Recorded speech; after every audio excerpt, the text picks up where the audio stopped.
What's up, legends, and welcome back to Street Respawn, where we keep it 100% real on everything gaming. Alright, it's 2025. You've got money in hand, you're ready for upgrades, and there's one big question. Should you buy a PS5 or an Xbox Series console right now? GTA 6 is coming out very soon, so you need to make your choice as soon as possible. Let's not waste time, we're breaking it all down. Which console has the best games? Which one performs better? What's worth your money this year? And yeah, we're gonna ruffle some feathers, because honestly, Xbox might not even be worth buying in 2025. I said it. Quick breakdown, PS5 models. Now first things first, let's talk about your options. Sony's not just selling a PS5. In 2025, you've got 3 versions. The original PS5 Fat, bulky but powerful, still around on the used market. The PS5 Slim, quieter, smaller, and now the default. And the PS5 Pro, Sony's newest beast with boosted performance, better ray tracing, and a serious focus on 4K gaming. So yeah, you've got variety, you've got upgrades. Meanwhile, over in Xbox land, we'll get to that. Let's talk games. Who's really winning? Okay, let's be real for a second. Game Pass is fire. There's no denying it. For a monthly fee, you get hundreds of games, day one releases, indies, AAA titles, the works. It's literally Netflix for games, and Microsoft absolutely crushed it with that idea. But here's the twist nobody wants to talk about in 2025. Almost every Xbox exclusive is now playable on PS5. So here's the deal. If the biggest Xbox games are no longer exclusive, then what are you really buying an Xbox for? You want value? PS Plus has been stepping up like crazy. Not only does it now offer a killer backlog, it's slowly starting to resemble a Game Pass competitor. Mark my words, if Sony ever adds titles like Forza or Hi-Fi Rush to PS Plus through deals with Microsoft, and at this point, it's not even far-fetched, Xbox's biggest selling point evaporates. Hardware and performance. Who's got the power in 2025? So let's talk power. The Xbox Series X was once the most powerful console in the world. Keyword was. In 2025, we've got the PS5 Pro, and this thing is a monster. We're talking enhanced 4K with supercharged ray tracing, higher frame rates across the board, even better performance in games like Spider-Man 2, Alan Wake 2, and whatever Naughty Dog is cooking up next. Compare that to Xbox, and what do we have? The Series X is still solid, don't get me wrong, but Microsoft hasn't upgraded their hardware at all. It's stagnant. Meanwhile, Sony is already in the next phase of next gen. Oh, and let's not forget, Xbox still has that Series S floating around like a budget cloud, holding back performance in cross-platform games, making devs scale down their vision just to make things work. If you want raw horsepower in 2025, PS5 Pro is the only way to go. Now, don't get it twisted. Even if you don't want to spend the extra cash on a PS5 Pro, the standard PS5 is still killing it in 2025. It's sleek, it's powerful, it has a massive game library, and it's been consistently getting software updates and performance boosts.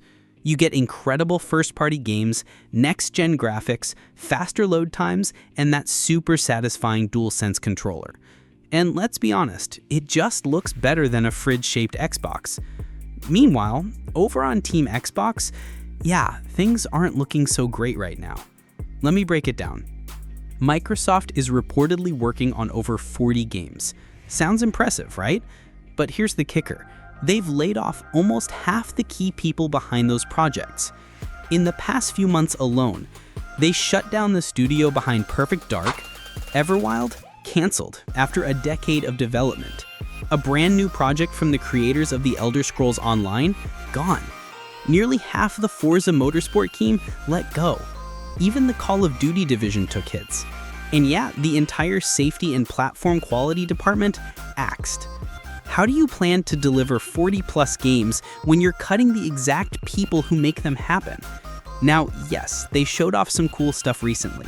Black Ops 7, The Outer Worlds 2, Clockwork Revolution, those titles are still alive. But for how long? And look, Sony had its hiccups too. Yeah, Concord was a mess. People hated the reveal and the memes were brutal. But here's the difference. Sony listened.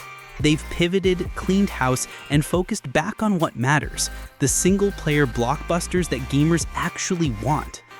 Now, in 2025, more and more people are picking PS5 over Xbox. And not just for the exclusives, for the stability, the support, and the future.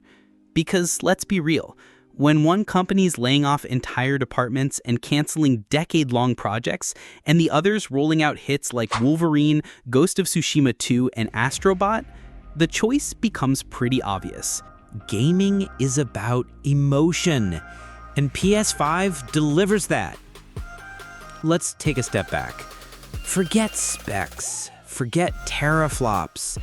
Let's talk about why we play games in the first place. It's not just for performance or high frame rates. It's not about cloud saves or 4K resolution. It's about those moments where you put the controller down and say, damn, that was beautiful. And that's where PlayStation still has the edge in 2025. Spider-Man 2 wasn't just a game, it was an emotional ride. God of War Ragnarok was like stepping into a myth and living it. Horizon makes you feel like the last hope of humanity. Even the Demon's Souls remake gave us pain and somehow joy.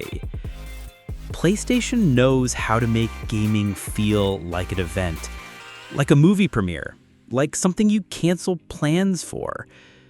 Sure, Game Pass gives you access to 100 games, but PS5 gives you a reason to care about even just one. And let's be honest, that controller matters too. Oh, and while we're here, I have to say it. The Xbox controller? Mid. Clunky triggers, weird ergonomics, plastic feel. It works, but it doesn't spark joy.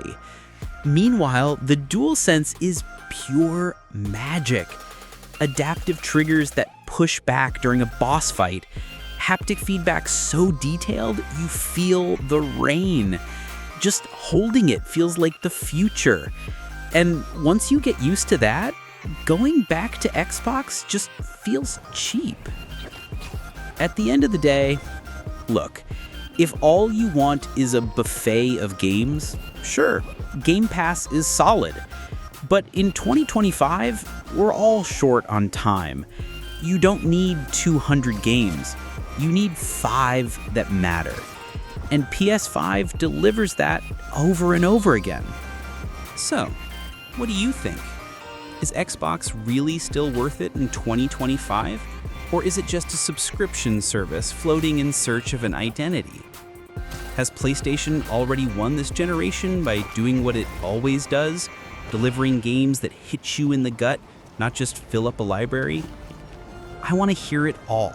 The hot takes, the bold claims, the fanboy rage. Let's get toxic, but respectfully. And hey, if you enjoyed the video, smash that like button, hit subscribe, and turn on notifications. More chaos is coming. This is Street Respawn. Stay sharp.